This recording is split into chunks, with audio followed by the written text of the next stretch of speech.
semakin bertambah-tambah keimanan mereka. Ini termasuk barometer cara mengukur kalbu kita, apakah memang betul kita masih tergolong orang beriman atau tidak.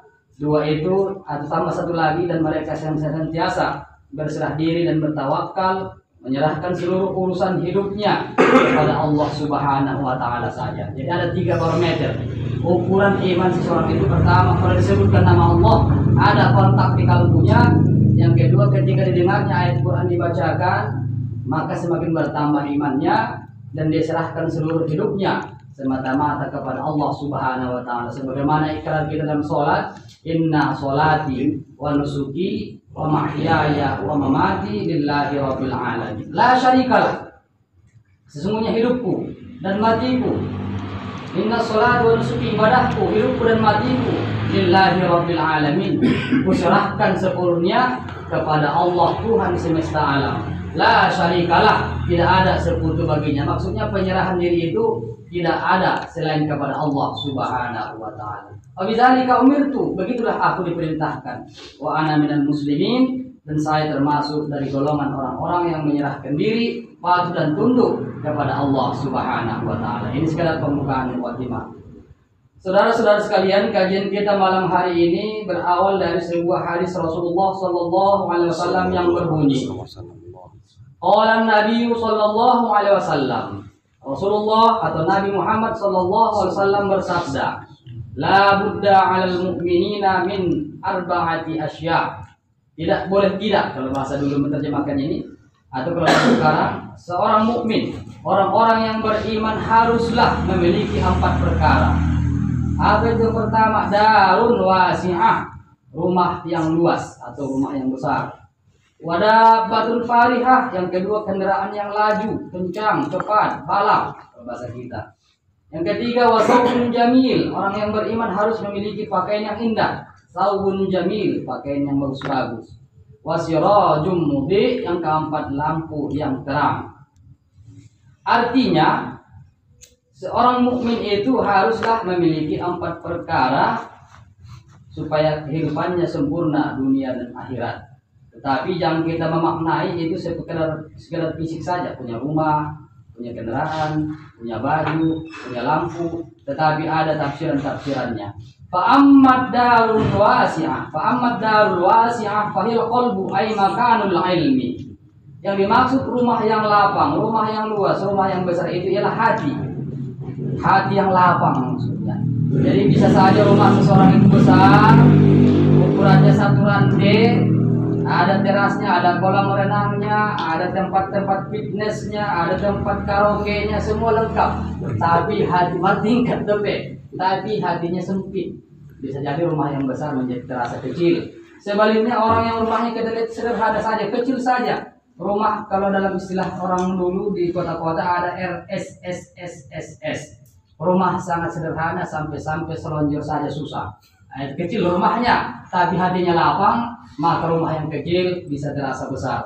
Kunci di hadis ini sebenarnya yang dimaksud rumah yang lapang itu adalah qalbun wasi'ah, hati yang lapang. Wa ammad darul wasi'ah fahiyal qalbu. Adapun yang dimaksud dengan rumah yang lapang itu adalah hati. Ai makanul ilmi. Disitulah tempat bersarangnya ilmu. Tetapi kalau hati atau ilmu, apa ada tadi rumah yang lapang itu yang kita maksud dengan hati yang tidak diisi dengan ilmu tentu akan sempit.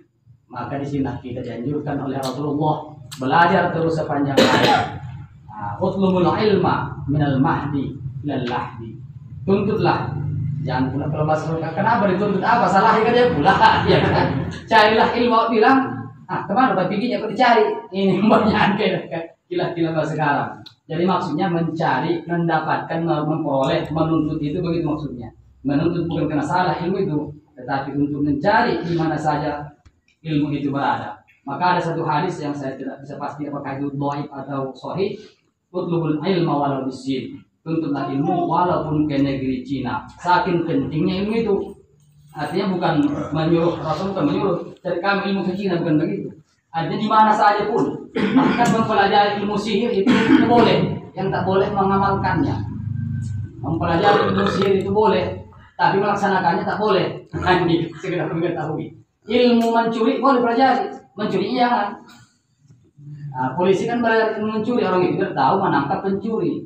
Kalau tak tahu dia ilmu pencuri, mana ada bisa polisi menangkap pencuri? Lebih pintar pencurinya daripada polisinya. Baik, itulah tempat hati. Kalau ingin lapang, maka kata hadis haruslah ditempati oleh ilmu. Hati itu harus ditempati oleh ilmu supaya dia menjadi hati yang lapang. Darul wasi'ah. Wa ammal farihah, wa ammad dabbatul farihah, dan adapun kendaraan yang kencang tadi itu fahiyal amal. Yang dimaksud itu adalah amal. Artinya amal soleh yang berguna untuk dunia dan akhirat kita. Kalau untuk dunia saja itu namanya biasa amal, tapi kalau berlaku dia untuk akhirat maka disebutlah dia amal ibadah. Amal yang nilainya ibadah. Ibadah bisa menjadi amal saja kalau niatnya tidak benar. Inilah perbedaan amal dan ibadah. Amal itu segala aktivitas termasuk menderes, mendodos, melangsir, mengegrek, itu semua amal. Sholat kita pun bisa jadi amal kalau betul-betul kalau niatnya tidak benar-benar karena Allah Subhanahu Wa Taala. Ada penyakit riya di situ, ada penyakit ujub, ada penyakit takabur dan sebagainya, sehingga bisalah berubah ibadah yang harusnya ibadah menjadi amal biasa. Tetapi sebaliknya amal biasa, amal kegiatan dunia ini bisa menjadi ibadah karena niatnya karena Allah Subhanahu Wa Taala. Maka kata Nabi, beruntunglah orang-orang yang beriman. Semua perkaranya menjadi baik baginya. Kalau dia mendapat nikmat dia bersyukur, baik baginya. Kalau dia dapat musibah dia bersabar, maka baik baginya. Jadi orang beriman itu semua hal ihwal kehidupannya menjadi nilai ibadah di hadapan Allah Subhanahu Wa Taala. Membuang duri dari jalan saja termasuk ibadah yang sangat besar pahalanya. Kalau niatnya karena Allah Subhanahu Wa Taala. Sebaliknya bisa ibadah yang harusnya besar pahalanya, tetapi tidak kalah daripada pahala membuang duri dari jalan tadi. Misalnya haji, kalau tujuannya hanya sekedar piknik, hanya ingin digelar jadi haji saja, maka pahala membuang duri dari jalan bisa jadi lebih besar pahalanya daripada berhaji ke Makkah yang makan biaya yang banyak. Inilah perbedaan amal dengan ibadah. Ibadah bisa menjadi amal, amal bisa menjadi ibadah. Maka kita perniatkanlah seluruh aktivitas kita semata-mata karena Allah Subhanahu Wa Taala. Maka dianjurkan oleh Rasulullah setiap mengawali pekerjaan dengan Bismillahirrahmanirrahim. Kullu amrin dibalin. Setiap perbuatan itu, setiap pekerjaan ada tujuannya. Illam yuda bi bismillah bahwa aqta. Kalau tidak dimulai dengan bismillah, maka terputuslah aktivitas itu dari berkah dan rahmat Allah Subhanahu Wa Taala. Dengan catatan perbuatannya itu perbuatan yang baik, dimulai dengan Bismillahirrahmanirrahim. Orang lagi mencolong datang Bismillah juga tidak banyak. Ya berbacakannya Bismillah. Kenapa rupanya Bismillahirrahmanirrahim ini? Bagaimana ada sedikit kajian? Bismillahirrahmanirrahim ini makanya kalau diamalkan orang-orang soleh dulu, tak apalah banyak-banyak amalan, cukup Bismillahirrahmanirrahim sudah bisa dia berjalan ke sungai, air, bisa terbang. Kenapa? 6.666 ayat Al-Quran, 30 juz 114 surah, maka induknya adalah Fatihah. Dan Fatihah itu 7 ayat Sabahul Masani, induknya adalah Bismillahirrahmanirrahim. Maka Bismillahirrahmanirrahim ini mengandung banyak rahasia. Makanya dianjurkan oleh Rasulullah supaya setiap perbuatan itu, pekerjaan itu diawali dengan Bismillahirrahmanirrahim. Nabi Sulaiman mengirim suratnya ke Ratu Balqis dengan kalimat Bismillahirrahmanirrahim. Maka datanglah Ratu Balqis menjumpai Nabi Sulaiman. Karena Ratu Balqis ini ratu yang sangat kaya di negeri Sabah, dan dikirimlah surat oleh Nabi Sulaiman, innahu min Sulaimana wa innahu bismillahirrahmanirrahim alla ta'lu alayya waqtuni muslimin. Sudah, itu kalimat. Kata Ratu Balqis, wahai pembesar-pembesarku, saya dapat surat. Surat itu berasal dari Nabi Sulaiman.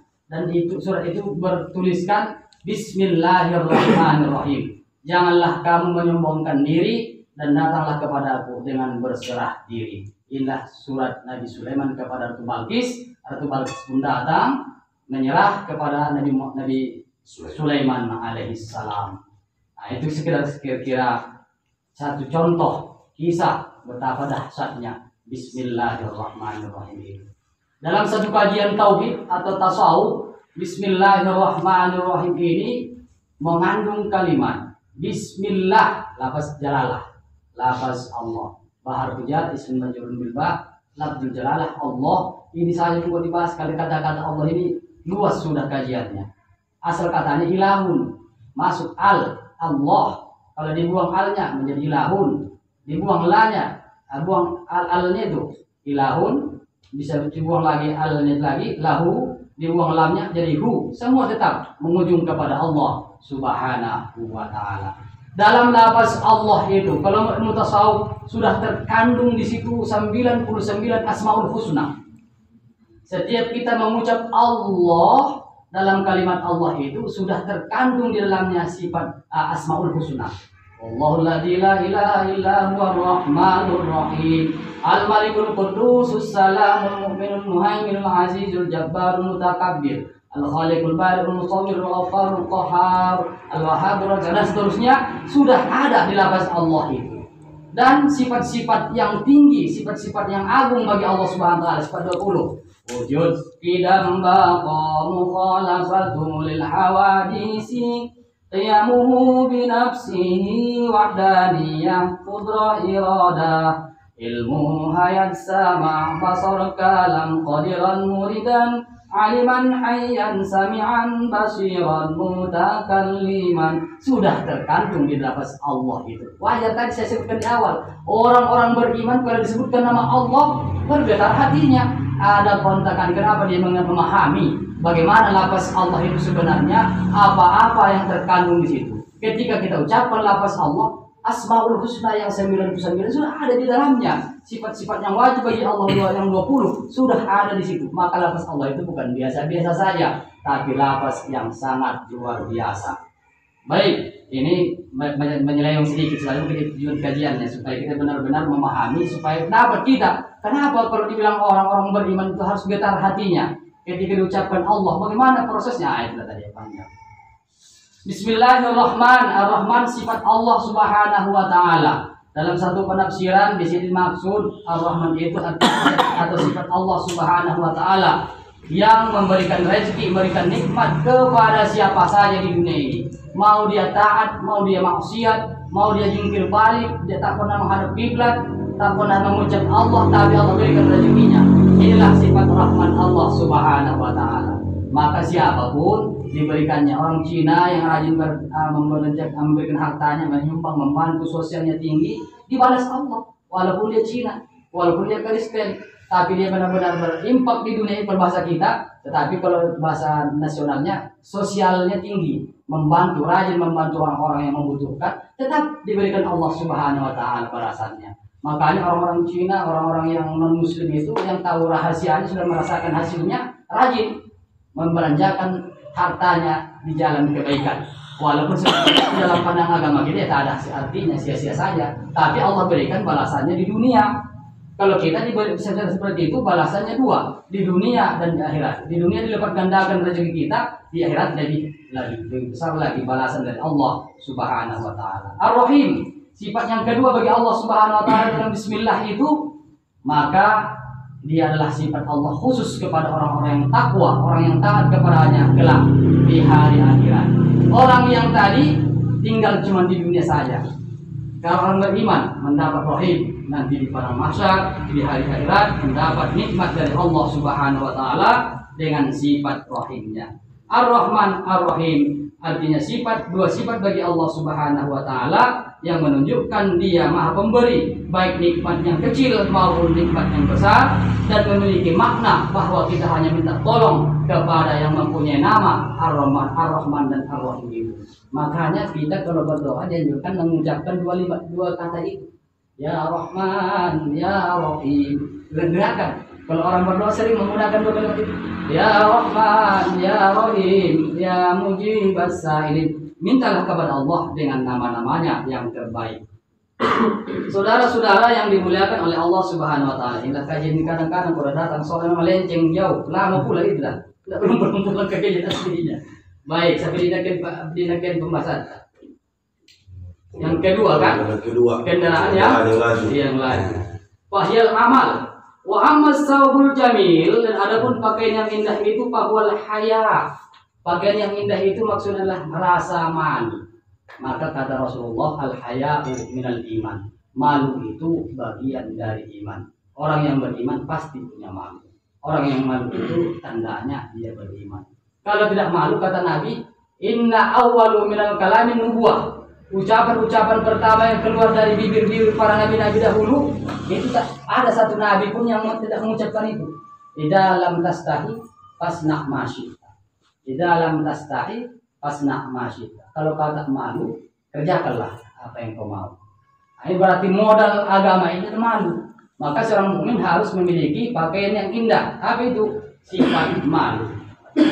Maka muncul istilah sekarang ini, udah putus urat malunya. Kalau putus urat malunya, itu kata Rasul itu laksanakanlah, kerjakanlah apa yang kau sukai. Karena urat malunya sudah putus. Wa amma sawul jamil fahuwal haya.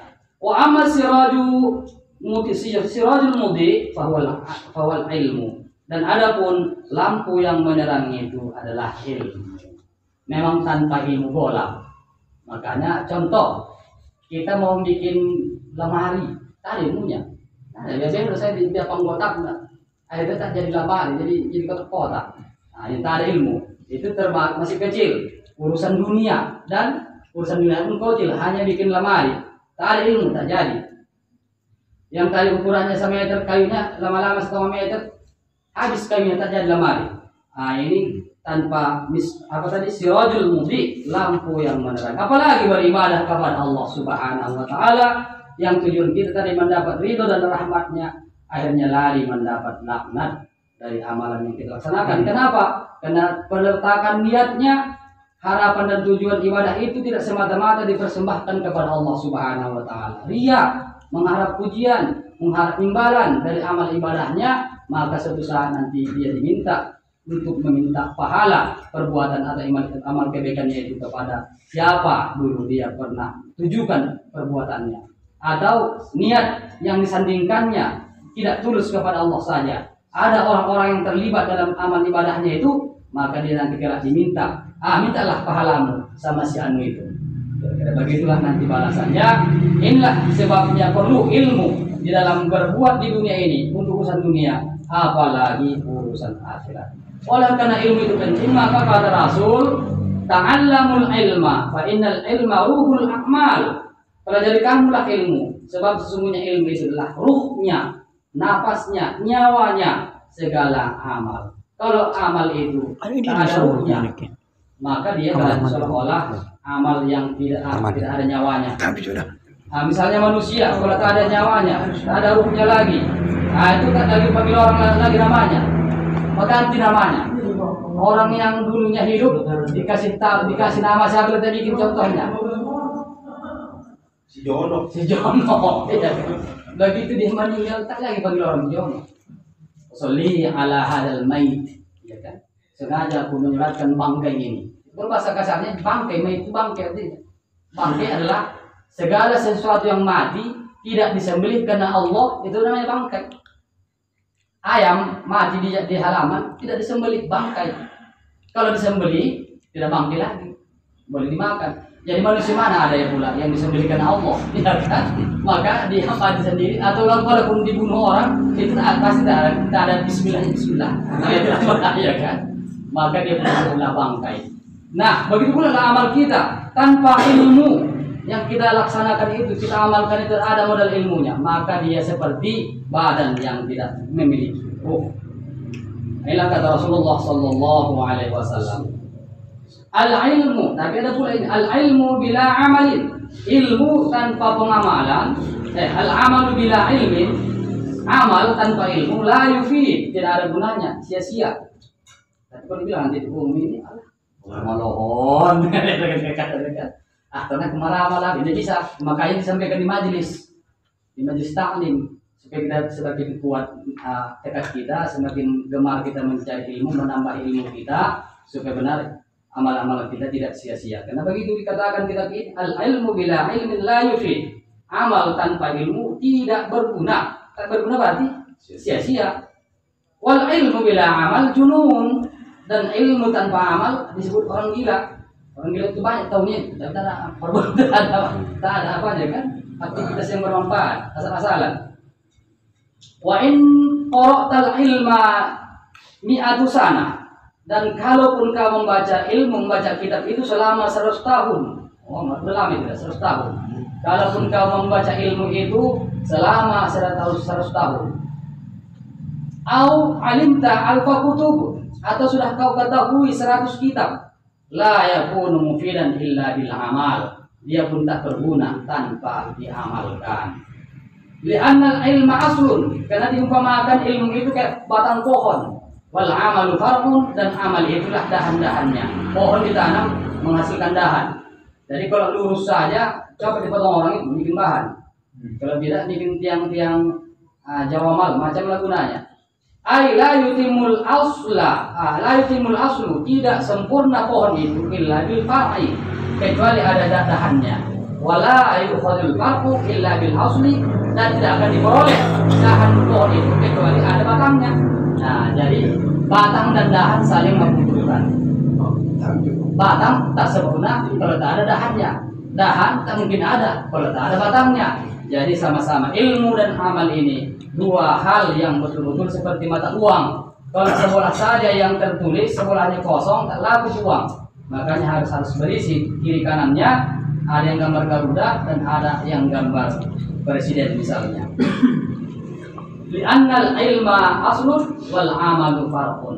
Ay la yutimul aslu illa bil far'i wa la yu'khadul far'u illa bil asli. Qala ahlul isyarah haqiqatan as-salatu arba'atu asya'a. Berkata ahli isyarah ilmu hakikat, salat itu ada 4 perkara. Allah alam, kita kaji pada pertemuan yang akan datang. Ini masuk dia kepada masalah salat yang secara hakikat. Bukan lagi hanya salat takbir, sujud, salam selesai. Tapi ada lagi tingkat-tingkatannya. Salat itu harus kita kaji dari segi ilmu hakikat. Dari segi hakikatnya, salat itu terbagi 4 perkara. Bagaimana kelanjutannya? Tunggu saat selanjutnya. Demikian kurang lebih mohon dimaafkan. Terima kasih. Mudah-mudahan bermanfaat kajian kita malam hari ini.